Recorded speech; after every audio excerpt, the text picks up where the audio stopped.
Breaking news! Ipinatumba ni Kim Jong-un ang 30 opisyal na mga nagpabaya sa pagresponde sa malakas na baha na ikinamatay ng 4,000 tao sa probinsya ng North Korea.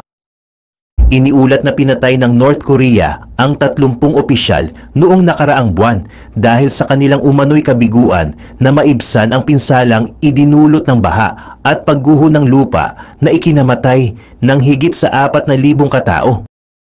Ang mga opisyal ay inakusahan ng katiwalian at pagkukulang sa kanilang tungkulin, ayon sa ulat ng South Korean outlet TV Chosun. Ang mapanirang baha ay tumama sa lalawigan ng Chagang noong Hulyo at nagpalikas din ng higit sa 15,000 katao. Ayon sa mga ulat ng balita sa North Korea, nagdulot ng malawakang pinsala ang baha sa hilagang kanlurang lungsod ng Sinuiju at sa kalapit na Uiju na apektado ang higit sa 4,100 na tahanan, 7,000 ektarya ng sakahan at maraming mga kalsada, gusali at linya ng riles. Iniulat ng North Korean Central News Agency na iniutos ng leader ng bansa na si Kim Jong-un sa mga autoridad na mahigpit na parusahan ang mga opisyal na may pananagutan. Isang hindi pinangalanang opisyal sa rehimen ni Kim ang nagsabi sa TV Chosun na 20 hanggang 30 kagawad sa lugar na sinalanta ng baha ay pinatay noong nakaraang buwan. Ang ulat ay hindi independently verified. Matapos ang pag-atake ng baha, iniulat ng Associated Press na ipinahayag ni Mr. Kim na hindi tatanggapin ng North Korea ang anumang tulong mula sa pandaigdigang komunidad. Sa halip, pinakiusapan niya ang mga opisyal na ilipat ang libu-libong residenteng na displaced sa kabisera sa Pyongyang, kung saan sila ay makakatanggap ng mas mabuting pangangalaga at suporta. Inaasahan na ang mga pagsisikap sa pag-rebuild ay tatagal ng mga 2 hanggang 3 buwan. Sa panahong ito ay plano ng gobyerno na magbigay ng tulong para sa halos 15,400 na mga vulnerable na tao sa mga pasilidad sa loob ng Pyongyang. Iniulat ng TV Chosun na pinalitan din ni Mr. Kim sa pwesto si Kang Bong-hun, isang mataas na opisyal, bilang kalihim ng komite ng partido ng lalawigan ng Chagang. Noong 2019, iniulat ng Chosun na pinatay si Kim Hyok-chol, ang nuclear envoy ng North Korea sa Amerika, dahil sa kanyang kabiguan na magkaroon ng summit sa pagitan ni Mr. Kim at ng dating Pangulo na si Donald Trump. Pero nalaman nila na buhay pa pala si Kim Hyok-chol ayon sa CNN. May kasaysayan na ng mga pampublikong pagpatay ang North Korea na may average na 10 pagpaslang ang nagaganap taon-taon ayon sa Korean Times, isang media outlet ng South Korea. Ang bilang ay tumaas mula noon at umaabot na sa 100 tao yearly ayon sa outlet. Pumunta naman tayo sa mga balita sa Ukraine at Russia. Sa lahat ng mga lethal aid na pinapadala ng US sa Ukraine para ipagtanggol sila laban sa Russian invasion, logical lang na itanong, kaya bang talunin ng US ang Russia mag-isa? Para masagot yan, kailangan nating tignan ng mabuti ang militar ng dalawang bansa, i-compare ang kanilang lakas at kahinaan, at alamin kung sino nga ba ang pinakamatatapang at malalakas na puwersang militar sa mundo. Simulan natin sa pagtalakay tungkol sa nuclear power. Ganito kasi yan. Kailangan nating tanggapin na sa pag-compare ng US at Russian military power, dapat nating i-exclude ang paggamit ng nuclear weapons ng bawat panig. Bakit? Kasi halos magkapantay lang ang US at Russia pagdating sa bilang ng nuclear warheads. Mayroong 5,900 na operational nuclear warheads ang Russia at 5,400 naman para sa US. Pantay lang ang dalawa, parehong may 1,600 na active deployed strategic nuclear warheads. Pero yung mga bilang na yan ay best guesses lang dahil hindi naman kinukumpirma o dinideny ng dalawang bansa ang kanilang aktibong nuclear forces at bihira lang silang magbigay ng impormasyon tungkol sa mga ito. Nakakatakot na hindi tayo sigurado sa bagay na to, di ba? Pero mas nakakatakot pa to, sinasabi ng Russia na may working dead hand system sila, kilala rin bilang perimeter system, na automatic na ilulunsad ang nuclear forces ng Russia kapag may naganap na first strike para tanggalin ang Russian leadership. Bagamat dapat offline ang system na to sa normal na kalagayan, hindi malinaw kung kailan naka-on ang system na to ng Russia. Malamang mula pa noong 2014 nang magsimula ang pag-atake ng Russia sa Eastern Ukraine at Crimean Peninsula. Maaaring naka-on na ang system na to para pigilan ang first strike ng US forces. At mas lumala pa ito.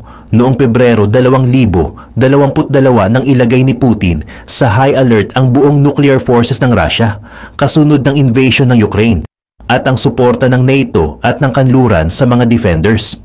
Walang indikasyon na tinanggal na ang high alert status na to. Sa katunayan, noong Marso 29, 2023, inihayag ni President Putin na hindi na magbibigay ng advanced warning ang Russia tungkol sa kanilang nuclear weapons tests, kasunod ng kanilang pahayag noong Pebrero na hindi na nila papayagan ng US na mag-inspect ng kanilang nuclear weapons sites bilang bahagi ng START Weapons Treaty. Sa lahat ng mga nakakatakot na senyalis na to, shift muna tayo at tingnan ang iba pang aspeto ng militar ng US at Russia.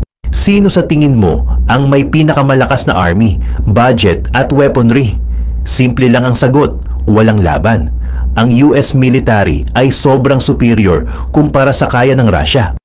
Lahat ng nakita natin mula sa invasion ng Ukraine ay nagpapakita na overrated ang Russian Army, Navy at Air Force ayon sa Western analysts at naging biktima sila ng mas maliit pero matapang na defenders ng Ukraine.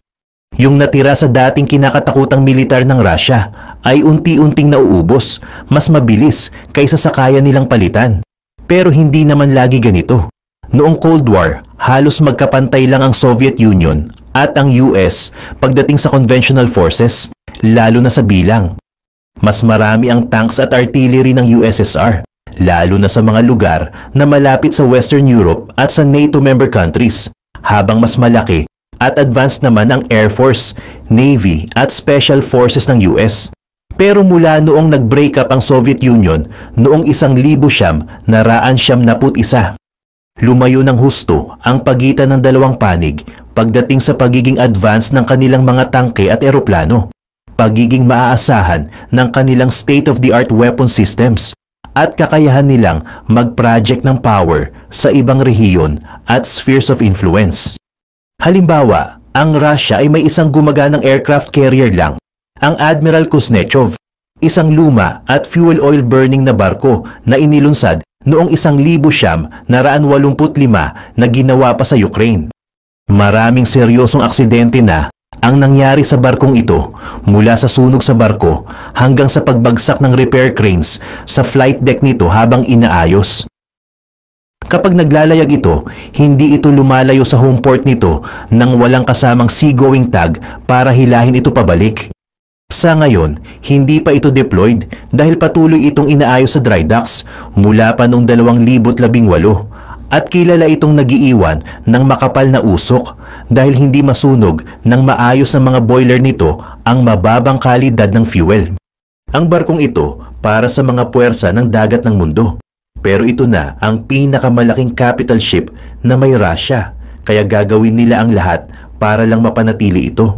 Maaring makita nyo itong bumalik sa dagat sa 2024. Siguro, kumpara dito, ang US ay kasalukuyang kumukumpleto na ng pangalawang carrier sa Ford class, ang pinaka-advanced at pinakamalaking aircraft carrier class sa buong mundo. Ang US Navy ay kasalukuyang may 11 carrier strike groups.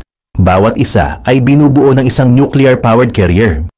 Ang bawat strike group na ito ay may kasamang maraming barko na kinabibilangan ng Aegis-class carriers, nuclear-powered attack submarines, destroyers, minesweepers, at mga karagdagang support at resupply ships. Ang bawat Ford-class carrier ay kayang magdala ng mahigit 75 eroplano, kabilang na ang pinakabagong ika-5 henerasyon na eroplano, ang F-35C, pati na rin ang mga state-of-the-art na drones, airborne warning at surveillance aircraft. Dahil sa mga carrier strike groups na ito, kayang ipatrol ng US ang mga karagatan ng mundo at mag-project ng air power kahit malayo sa mainland US. Walang katumbas na kakayahan ang meron ang Russia at malamang hindi na nila magagawa ito. Ang parehong inequality ay makikita sa kanilang respective air forces at patuloy pang lumalawak. Habang ang US ay may F-35 at F-22 5th generation stealth fighters, ang Russia ay halos 5th gen fighter pa lang, ang Su-57, pero hindi ito magamit sa Ukraine dahil takot silang ma-shutdown. Samantala ang US ay patuloy na sumusulong sa NGAD o Next Generation Air Dominance System na kinabibilangan ng mga bagong armas, advanced sensors, networking, at battle management suites, redesigned jet engines, at mga innovative combat drones na idinisenyo sa paligid ng isang groundbreaking 6th gen fighter na papalit sa F-22 na kahit papalitan na ay nananatiling pinakamahusay na dogfighting combat aircraft sa operasyon. Ang US Navy ay nagtatrabaho rin sa isang 6th gen carrier-based stealth fighter sa ilalim ng programang tinatawag na FA-XX. Maaaring may mga prototype na lumilipad na at ang kasalukuyang Navy budget ay naglaan na ng mahigit $9 bilyong para sa karagdagang development. Sa kabilang panig, sinasabi ng Russia na nagtatrabaho sila sa isang ika-5 generation fighter, ang Mikoyan PAK-DP, kilala rin bilang MiG-41. Pero sa ngayon, halos hindi pa ito nakikita bilang flying prototype hanggang kalagitnaan ng 2030.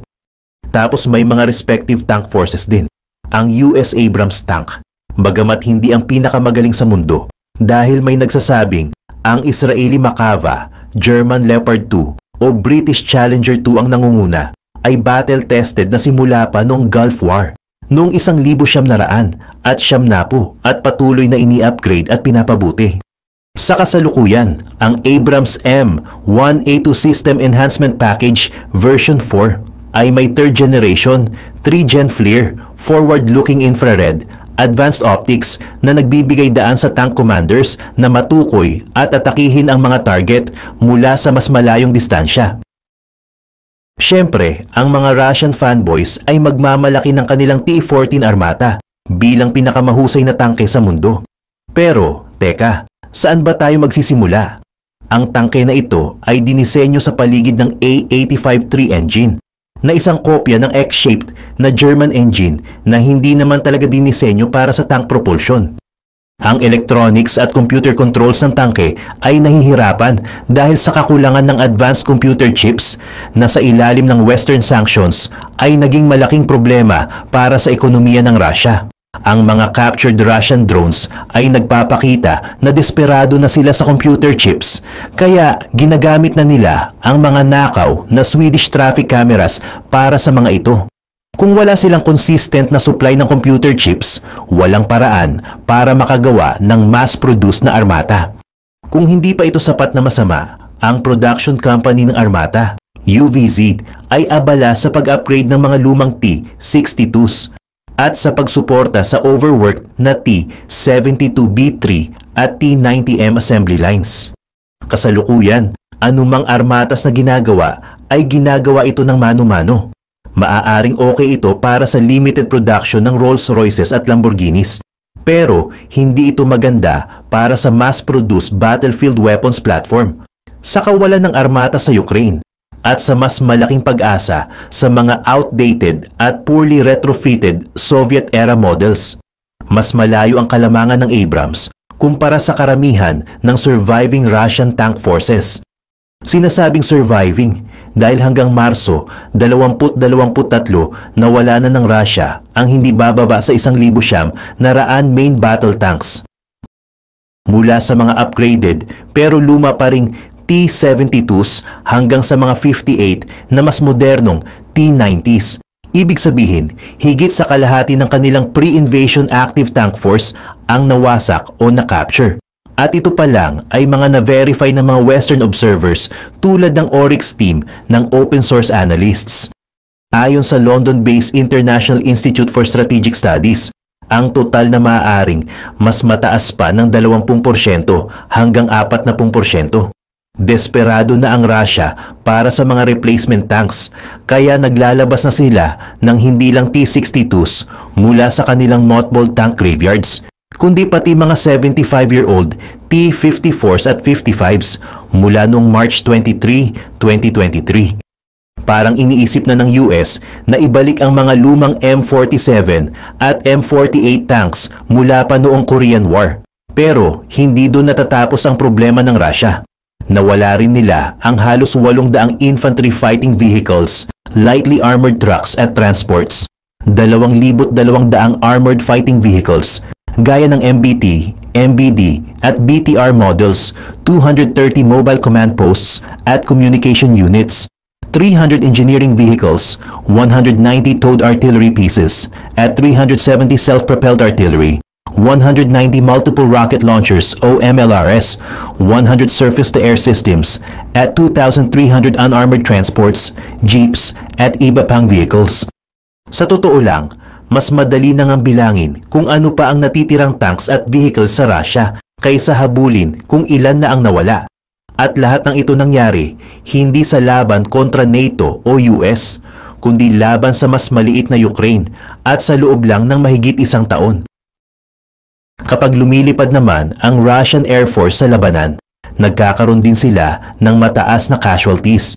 Tinantian na 6 hanggang 8% ng kanilang active tactical combat aircraft ay nawasak, kabilang ang halos 15% ng kanilang pre-invasion, multi-role at ground attack aircraft tulad ng advanced Su-30SM at Su-34, ayon kay Douglas Barry, isang military aviation analyst sa AISS. Tinatayang hindi bababa sa 20 Su-30 for strike aircraft ang nawala, kasama ang isa o dalawa sa kanilang top-of-the-line Su-35s. At kung binibilang mo pa, idagdag mo na rin ang hindi bababa sa 80 combat helicopters. Hindi rin maayos ang kalagayan ng Russian Navy. Noong Abril 2022, lumubog ang flagship ng Black Sea Fleet, ang cruiser Moskva, dahil sa mga atake ng Ukrainian drones. Kahit pa nung una ay sinabi ng Russia na dahil ito sa sunog na nagsimula dahil sa mga walang ingat na smokers. Matapos ang meme-worthy na kwento na yon, ang frigate Admiral Makarov ang pumalit bilang flagship ng Black Sea Fleet.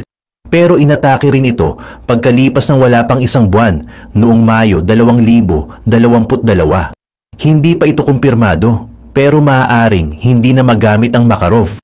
Sa kabuuan, 18 barko ng Russian Navy ang nawala at napilitan silang i-pull out ang lahat ng barkong may halaga mula sa Western Black Sea dahil sa takot sa mga susunod na air at sea drone attacks.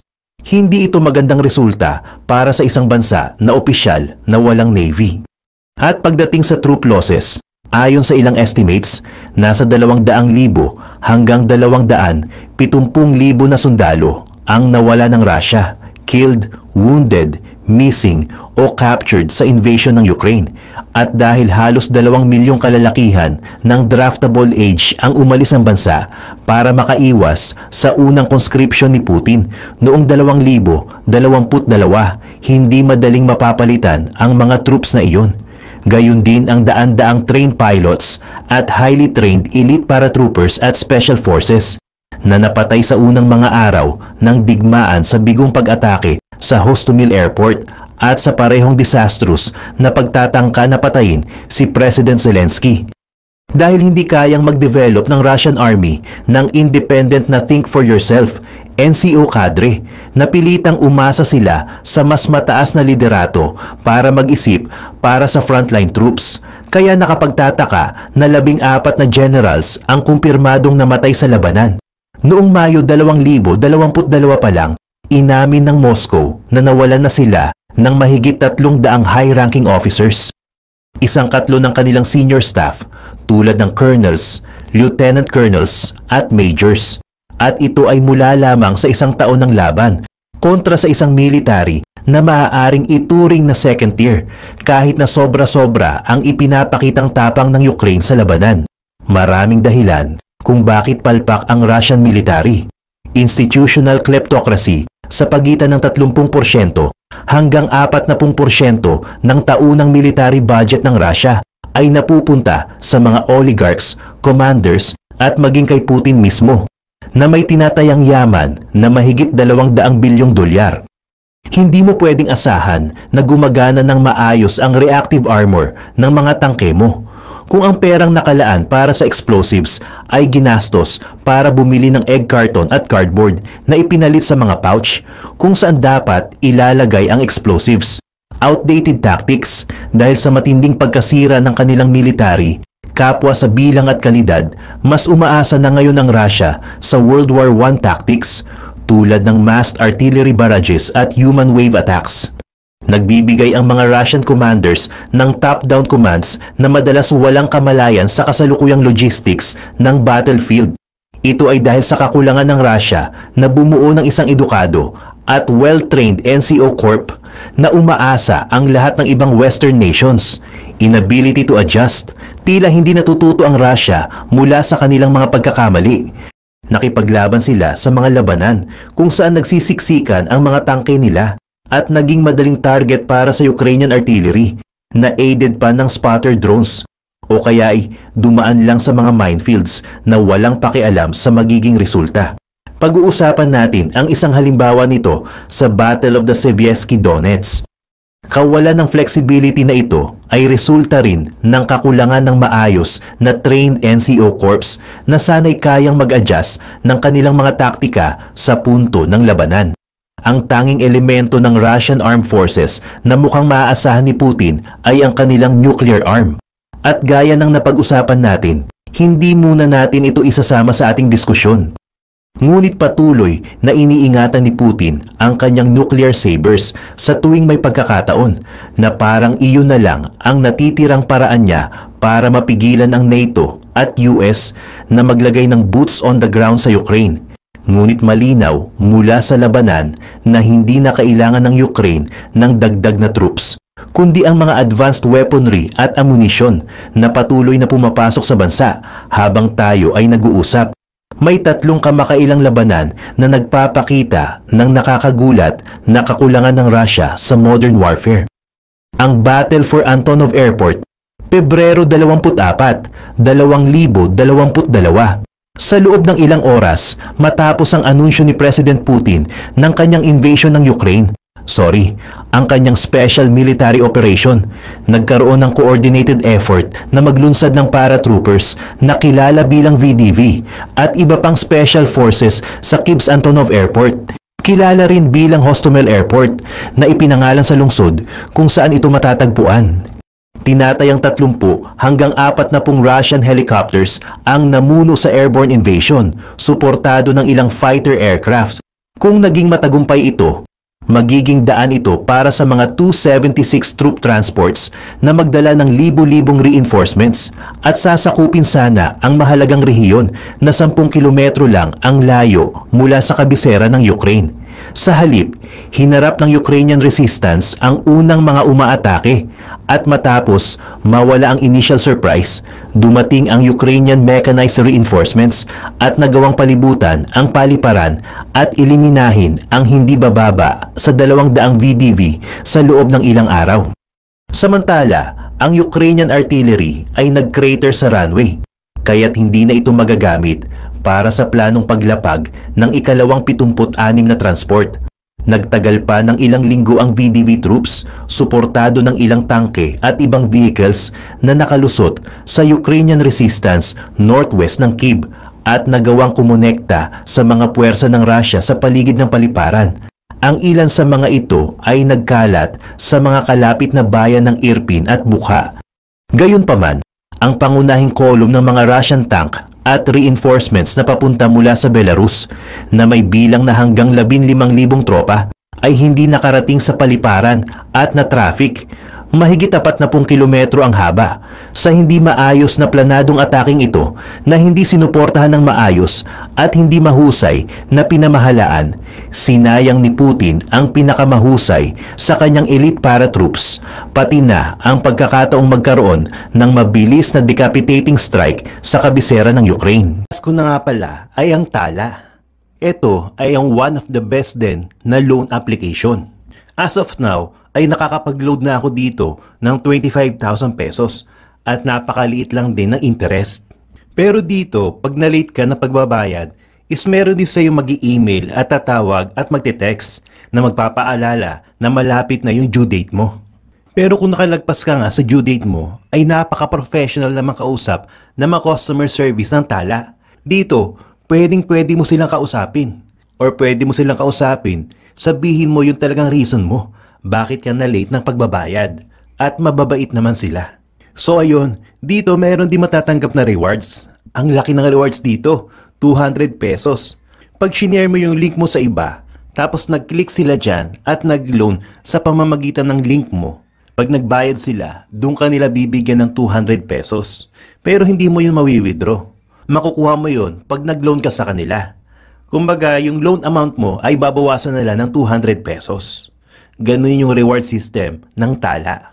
So yan ang aking mga top loan apps na legit at hindi mga scam. Sana natulungan kayo ng video na ito.